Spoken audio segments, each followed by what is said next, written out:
নমস্কার বন্ধুরা, Bengali well কুকিংয়ের তরফ থেকে আপনাদেরকে স্বাগত। আমি আজকে গাজরের রসমালাই বানাবো। এখানে গাজরগুলো টুকরো করে কেটে একটা মিক্সিং জারে দিয়ে দিচ্ছি। এর মধ্যে লিকুইড দুধ দিয়ে দিচ্ছি। এই গাজরের একটা পেস্ট বানিয়ে নিচ্ছি। এখানে কড়া গরম করে নিয়ে এর মধ্যে হাফ টেবিল চামচ ঘি দিয়ে দিচ্ছি।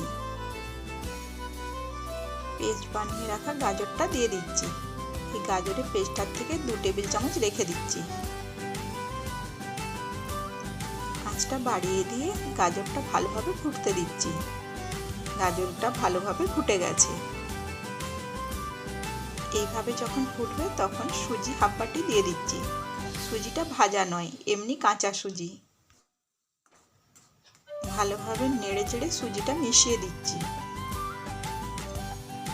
হাফ বাটি সুজি নিয়েছি, তো হাফ বাটি লিকুইড দুধ দিয়ে দিচ্ছি। আঁচটা এই সময় লো টু মিডিয়ামে করে দিয়েছি।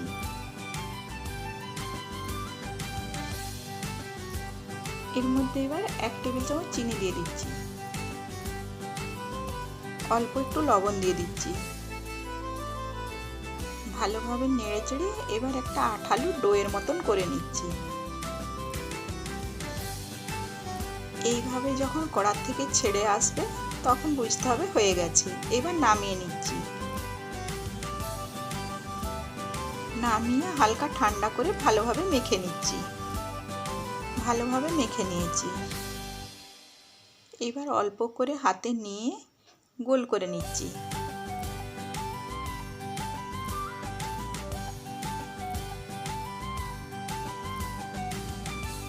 আর আঙুলে করে মধ্যখানটা গর্ত করে দিয়েছি। এর মধ্যে অল্প একটু কুড়ে নিয়ে নারকেল দিয়ে দিচ্ছি। দিয়ে ভালোভাবে মুখটা বন্ধ করে আবার গোল করে নিচ্ছি। চারিদিকটা ভালোভাবে গোল করতে হবে যাতে না কোনো ফাটা থাকে। আরও একটা তৈরি করে নিচ্ছি।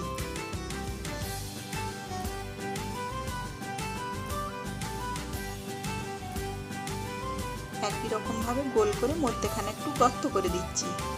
অল্প একটু কুড়ে নেওয়া নারকেল এই গর্তের মধ্যে দিয়ে দিচ্ছি। মুখটা ভালোভাবে বন্ধ করে দিচ্ছি।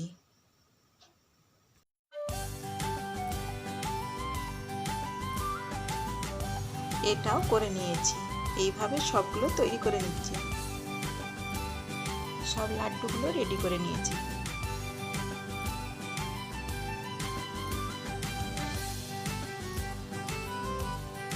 এখানে 1 কেজি গরুর দুধ ছিল, জাল দিয়ে হাফ কেজি করে নিয়েছি।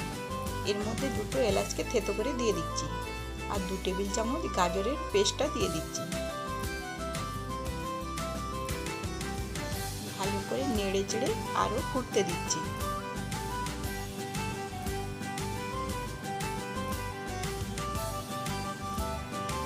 এইবার গাজরের লাড্ডুগুলো দিয়ে দিচ্ছি।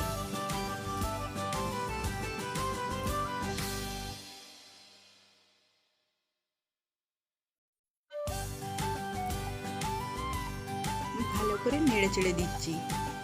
5 মিনিট হতে দিচ্ছি। আর মাঝে মধ্যে একবার করে নেড়ে দিচ্ছি।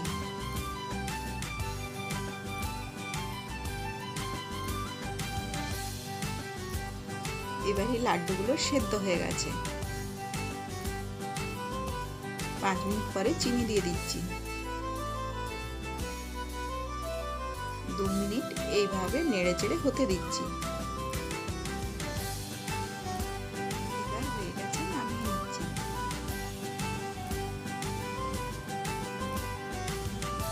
গাজরের রসমালাই রেডি হয়ে গেছে।